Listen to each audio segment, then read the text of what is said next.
Bonjour bande konanga, bonjour Nazali Immaculée Maloma, le bon compte ya Immaculate Access na YouTube ila na beaucoup CP ILA na anglais ndenge na linga ko bango zamba le bosolo na introduire na lingala nde no ba video na ngai soki na lingi na lo makambo o etali biso etali bana mai etali bana mboka na préférer na lo na lingala surtout makambo ezaki oki kopesa biso moi soni na miso bato misusu na préférer na lo ba na sala conseil na lingala bande konanga en tout cas nzambe abatela bino songa bino partout bisika bozali na misala na bino ba o bakanga ba pays étranger ba o bakanga na hôtel na ba aéroport ba oyo ba yebi kutu te soki kutu maladie yango eza parce que ton débité que information et comment tu la bamboka place ne surtout en tout cas liboko nzambe mona bino liso ya nzambe eza na eloko mwa mokili e chapaka ete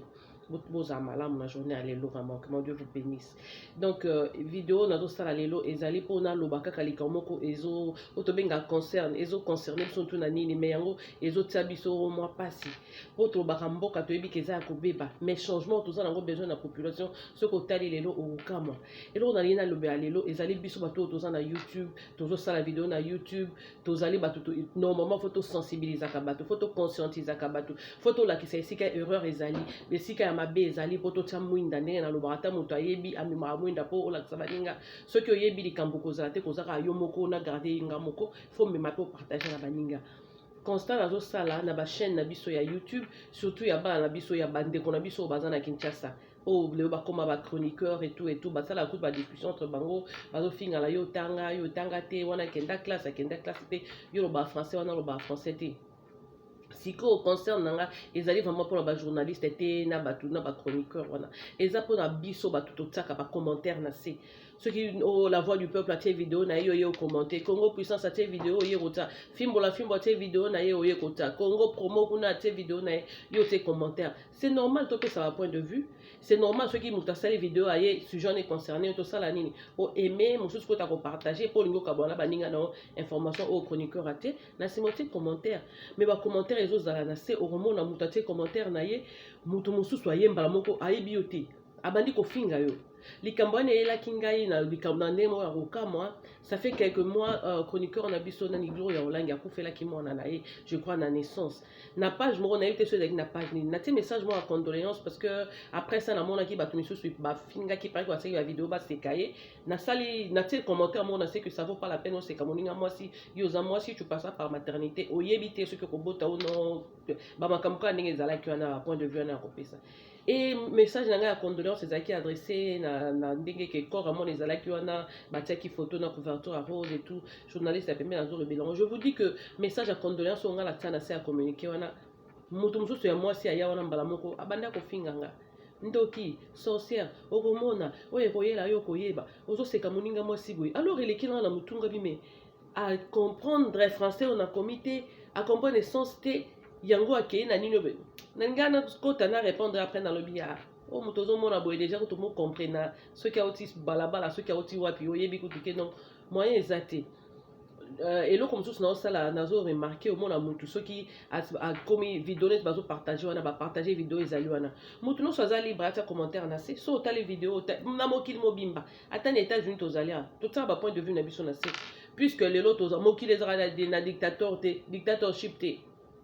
que au chaîne oyo mutu aza dictateur point de vue ya mutu alobi kaka wana te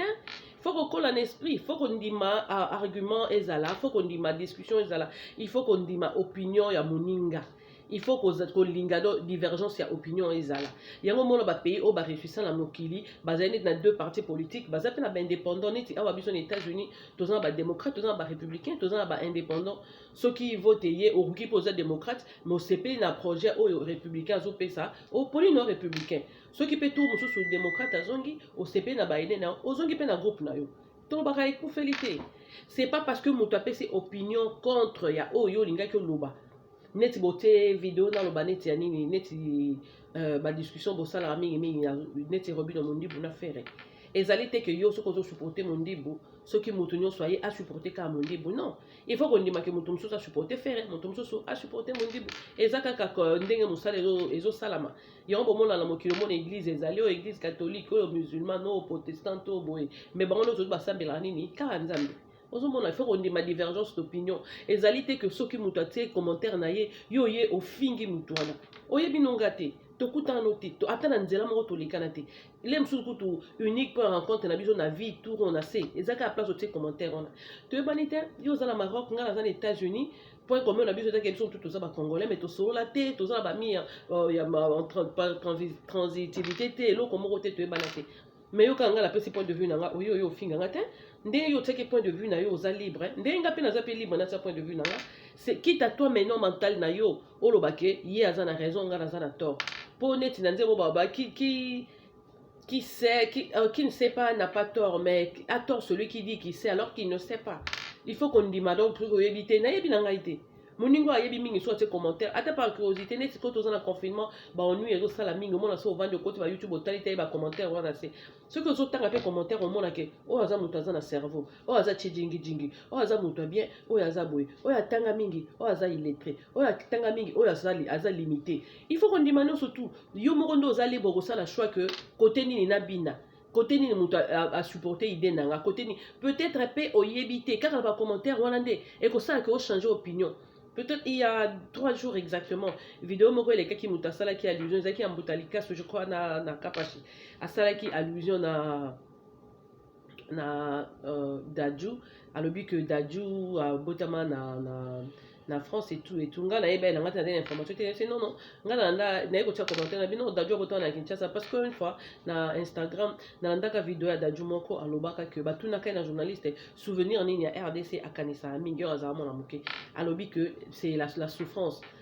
dans les yeux des gens et tout.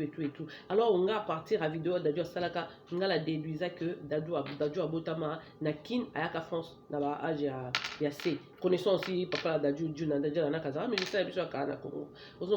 Non, mais une autre fille est venue vraiment avec classe, elle m'a dit non Dadju Abotama na France a pesi comme mboka mususu. Na keinga moko na yebaki na otema avant na répondre na keinga moko na Google Nathalie biographie ya Dadju na Monica Botama na Bobini na France na zongele pas ndeko na biso na longola au commentaire na du coup na considérant que j'avais pas l'information donc c'était erroné na effacé ngo et puis après na kominga bi merci voilà Dadju Abotama na Bobini parce que na autre temps na Google na yebi que maintenant la dame là avait raison ngane na avec l'information te on dit ko ya na yo on dit ko za muto yebaki te muto azalaka 100% te muto aza complet azalaka te bison tout après na chaque jour à vie so mo muto nsusu aza na avance holandais muto nsusu ayebi ko leka yo o mikiti ici devant et po yeko po yeba na minute on a pris une information je n'ai jamais su que Dadju Abotama en France nous n'était l'intervention sur na biswana na ngena ke na Google te na luka que biographie ya nini ya Dadju pour na sa réponse wana et heure aya ki pe a sepela ki pe que na reconnaître en elle m'a aussi remercié c'est entre nous congolais on monde te bani ku tutaza so na France on a kisasa ngala za États-Unis na habité ce kaza maman ce kaza mona ce kaza moi aussi ou bien mobali mais vraiment tout en se respectant à salinga remarque ngape na ndimi ngo lobi vidéo monsieur ezalaki ngai na répondre na sali pe point de vue na ngala se na ndenge mo pe a positivité ngabi bino bozolo baboye makambo France bato akufi be biso na États-Unis lelo tozana 43 000 décès déjà na corona na New York on a toza déjà dans 20 000 déjà kaka na ville moko toza na 52 ou 54 ceux qui 52 états mais na état le quoi New York déjà toza na 20 000 bino ba France beaucoup combien état na 20 000 te bozo lila et le roboto ça que bo incriminer crise ya monnaie le mutu ya mutu moko bozo mona te que ezali insensé boyebi signification ya pandémie c'est un truc qui concerne toute la terre et ça planétaire donc du coup bo lobate que mutu moko mutape sa mutu mutapa ça fait sa mutu te ezaki na vidéo mo ala ya o aliwa ya Loris la congolaise ndeko mususu ayemba la moko kombo eza RDC soki nani wana directement na place ngala tsaki commentaire ngala komai kaka et les 40 000 décès au bazoko ya na New York bango pe bakota ki Bercy c'est un truc comme ça que j'ai écrit alors juste après ça le monsieur vient il m'insulte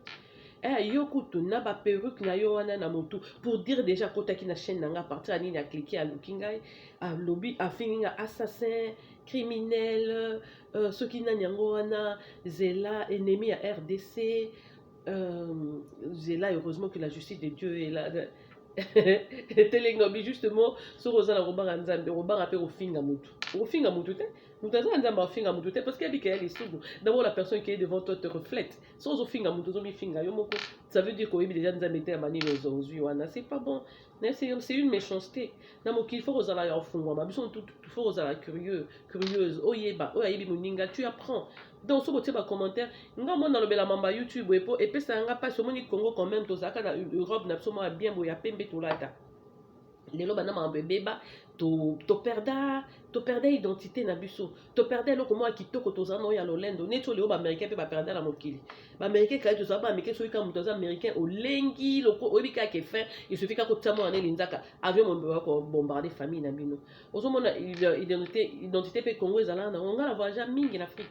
nakendaka na Éthiopie kala ezalaka na 1998 oboloba donc 98 soki kaka nake ata na magasin naobi kaka je suis congolaise bato bazokatelanga losako na molongo kutu bakolekisa yo d'abord les gens te regardent bazokamwa outi wapi oza wapi na Kenya na Nairobi naloba kaka naza muta Congo batelemisa kombi nabinela bango ndombolo parce que pour la bango ndombolo ezalaki danse moko ya eloko mosusu bazokama mpenza te mpenza fio mpenza aza na kati ya Nairobi mpenza na taxi bus boye aza mpenza zéroise mpenza aza mpenza congolaise mpenza fio boye elekela bango biso mole mosusu toyeba place tozalaka nango te fo tika Congo bima libanda nakenda na Nairobi wana nakesi ko na plage nango na Mombasa nakota na magazine nasomba biloko nzembo bakofi ezobeta nabandi kofredone yango nabandi koyemba maloba wana moto wana azala na magasin azalaki neti arabe atuninga yo oyebi Koffi Olomide nga na bi nayebi moto tozalaki ne en blaguant alobi ke aza leki ya Koffi Olomide na sens que Koffi aza congolais nga aza congolaise abi aza leki ya congolaise ya Koffi Olomide tu sais que kolo magasin aloba nanga nazwa biloko oyo nyonso naza na besoin na kati ya magasin nakende nafuta ata un kate deux fois toza bacongolais boyebi impact tosala mokili te mobutu ata toseka ye na pouvoir na ye ezala mpe nafuta mobutu te mais fota bato bazingazinga na ye babanda kaka koyiba aza kopesa ye barapport ya bien souci na onde mema ye na liwa yango wana vi so ozomela so osala makambo so echapaka ezala bien te lelo YouTube eza fo kondima koaccepte point de vue ya moninga balobaka na français divergence d'opinion eza normal yo oyebi ke yo ozosala biso te na monopartisme oyo tozalaki nango impère égal misoga non biso tu tobundaka bitumba wana ke totika makambo ya pourquoi tozalaka na un parti politique toza na besoin ya parti politique ebele boyebi Tshisekedi ndenge asouffraka sous monopartisme ya Mobutu bakanga ye babeta ye basala boye parce que banda koluka kaka identité akotisa deuxième parti politique ekota on ne va payer mais sous la parti politique ezalaka ebele na Afrique du Sud la parti politique ebele na États-Unis toza nango toza net na baka misa to penda officiellement ezalaka ebele partout dans le monde lelo mokende ndenge komi be mutu moko kolinga makambo ya tyrannie na pays eza lisusu te o dictature moko boye na boye ekozala te deux fois kondimaka lelo mutu abotie video na bino mutu atie point de vue na ye na se omoni olio osala lolendo neti ke ngai nga mpenza boya ofinga bato tala bacommentaire ya bato kala bacommentaire wana okoapprendre ebele bavérité ebele ezala na makambo mpe ya bien ezali wana ebele yo moko tosala choix totanga yango mpe nyonso te oyo te ça c'est pas oyo te puisque motu mosusu ayaka kaka asala bafaux compte so akotikala bavideo ya bato afingaka na ye ça lui dit rien ayeboye wana Adrien première dame fille yango akanisani aza amona dandi alongwa kuna boye na boye akoti mbango na page na tele aza na Londres apesa mwa respect du fait kaka kozala na Londres mais déjà asafingaki yo nani oyebi no ye te oyebi ye te donc ya malamu te or otali Adrienne vrai chérie momi adande momi bien mobali ne le roi trésor lolo boye moi c'est kitoko donc eloko finga mwana biso na ezate yo en tant que congolais moni ndeko no bon so mabe ezali kota na privé na ye luka ba compte biso tout oza nango na ba Facebook na ba Instagram luka eloba ke mwana mère puisque bitumba ba réseaux sociaux ezali bino zo teka mboka na so boyebi yango te ozoteka Congo c'est le drapeau na biso nde bozotelemisa bendele ekweya te tosala mosala tosala ngo na malamu tosala ngo na respect soki ezaki chaîne na moninga ate botika kutu bétranger baloba n'importe quoi mais biso moko mpena soki oye kumisa moninga ngo na mosala na ye soki olingi oemettre point de vue na yo loba likambo ya propre po ekotikala yo kokufa koleka likambo okomi na YouTube ekotikala bana na yo bakoko na yo bato bakoyaka bakosala ko ba recherche bakotanga yango un jour alors tozongisa elamba na biso ya propre identité au Congolais azalaka nango ya ntango kala identité ya Lumumba wana ya lolendo oyo bato batangaka okeine mondela monene azosala conférence na kati ya conférence boye na New York atanga mpenza exemple pour introduire yango dans le Lumumba aloba makambo ya Lumumba nayebi biso nga congolaise na kati ya salle naoka mapapu lokola na pumbwa mapapu lokola na pumbwa te no New York vraiment oyoka a 1000 lieux ya RDC tala mindele na salle bato mindu mibale tozalaka mobuta mobile na mwasi mais moto introduit conférence na bandi non en côte de Lumumba est-ce que biso mo ba congolais tokomisa Lumumba la point wana tokomisa ki na point wana te ozomona photo e ba ke makambo na YouTube faut ezala ya propre ata yo yo kotia commentaire na c'est so moni ndeko na yo ko aimer na lutenga linga ko banana na ko aimer te deux fois muto aimer titre ata lika titre ba fongoli a aimer mususu pa otala kaka so ngwala ti bien a aimer mususu otala na lingi soutenir bo na aimer mususu utaza na temps pe so ba vidéo plus de 15 minutes ba 20 minutes te alors baka keza mulai atiki na Mais en tout cas, tous à la respect, on a ceux que moi, mon ce point de vue, c'est que bengue zo bate. Pour selon ye, yango ayebi. Boyebi ke bongo ba tous fonctionnant ndenge mo te. Ba misu bongo za na gauche, misu na droite, misu na kati kati. Musu so formation na yazo. Musu so éducation ba parents, musu so ayebi na été que il fallait za la boye na boye. Lelo, on a ça la vidéo na senga que bazon sa cour à civisme na classe. Pour ba te belo mo na so moni ba boye ah. Mais moi non pas ça peut congolais mais comment ba base misu so to yebi ya yebi yango tendeni. En tant que maman, en tant que congolaise, Nathalie au côté d'autres que tu congolais on deni ya kola pe po biso na kati kini benza boete azobina lokola wana rumbati azo beta minyo nazo bani ya rumbati aluka dance na aluka kombo ya mo zonga sima ah lem so wana zana kinte lem so zana BDD akita na kwe na sima lem so zala na nini na monedi to kwe na kini kokoya et un problème te et mambo yaka on se connaît congolais on se supporte kotaka te ke mutape si point de vue na ye yo linika ba supporter oya yo te lipa pe ezalaka kovadis ezalaka lipa molayi ezalaka ya lipa bulu mpe ezalaka donc badivergence opinion mpe ezala moto akotanga nde moto akosala choix selon quand na ye selon eloko alingi akosupporte nini akolanda nini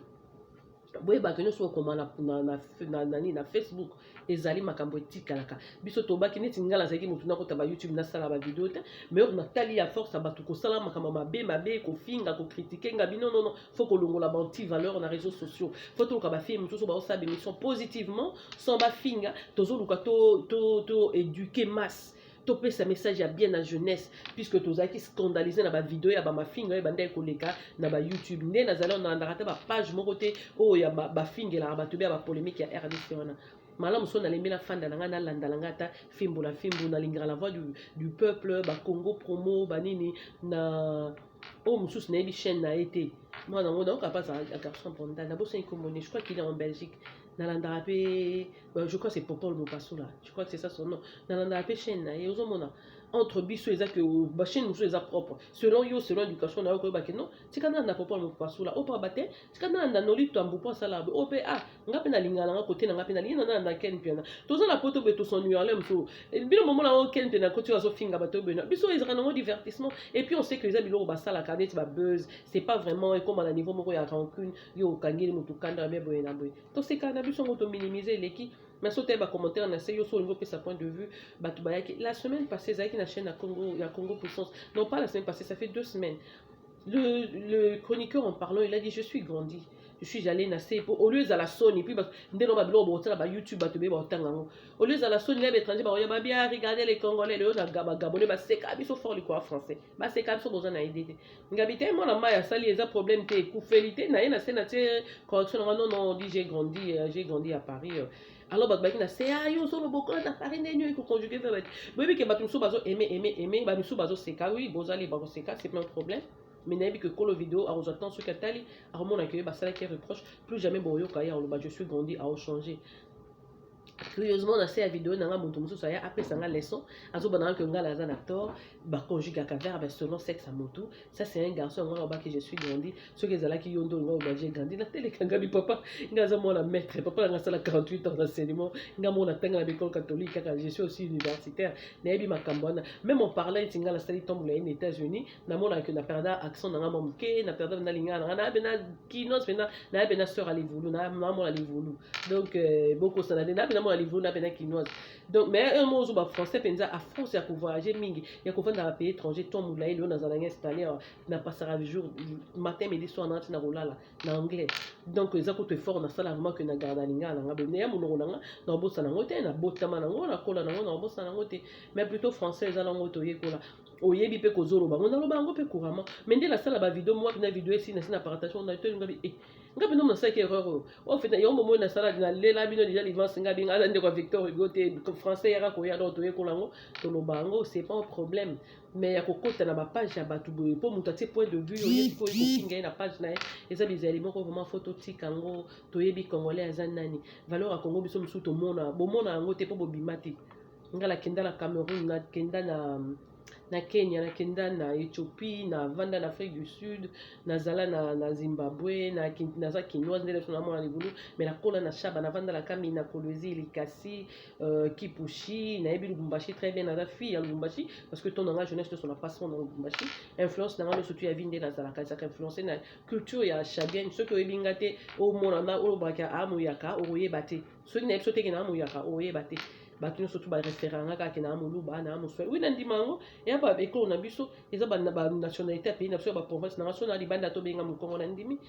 tokola na shaba na bashabe banda babinga biso kaka bamukinshasa. Donc batie biso na panier moko ozala mongala ozala moto ya base oza si tu n'es pas du shaba ozali kaka bamukinshasa alors toyebi na club na biso banon originaire ya shaba oyo tosalaka tokutana mpe bolambaka mpe bole mpe boye na mpe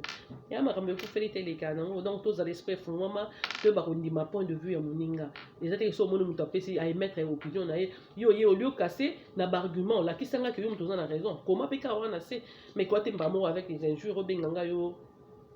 assassin criminel évidemment avec mon nom maluma le batubé ba inanga ka so ba monika kombona na sala nga leki abe maluma luté c'était juste une connaissance ya famille to ebana na été ba to so ba benga wa to moyibi ko que nazaki ndegone mboka RDC ba to ba non je n'ai pas de lien à parenté na ye to eba na bisoté voilà ça qui concerne ngena pesa ba ndegona nga lelo bana mai ndenge ya l'arabe yebi donc bolanda concession na bino so ke lo kaza mabe na lobango pe na lo na kati ya lo bona lingala po ba ba lele ça c'est là mon famille na lo bona lingala ils étaient pour na limbi français les lotés mais non le baron pour na concerner bana mayoke c'est entre nous donc bato to ye bako kolingana to ye bako pesa ba point de vue parce que biloko to ça érotique la rane na lo bien on que mon Dieu vous bénisse une fois de plus c'était votre sœur Immaculée Malumalo il a en sigle ILA en anglais son abuna lela bilengi allez la vie allez la nyoso eza elengi donc mais na ba que na vie nanga sans Dieu tu n'es rien donc on dirait que mais c'est muto azana nzambe akofinga moninga mutu te muto azana nzambe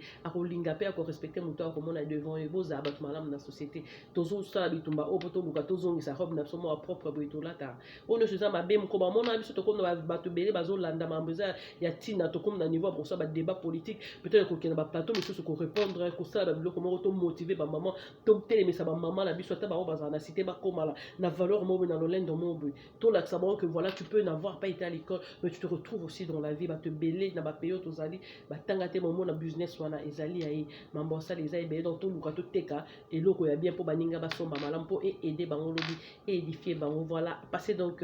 une bonne soirée chez vous je viens de finir je viens de clore pour aujourd'hui je reviendrai avec une autre vidéo demain bandeko yanga Naila Binofor c'est votre soeur Immaculée Malumalo qui vous aime qui vous chuchote et vous apprivoise à outrance voilà qui m'en veut mon Dieu vous bénisse encore une fois de plus bisous bye.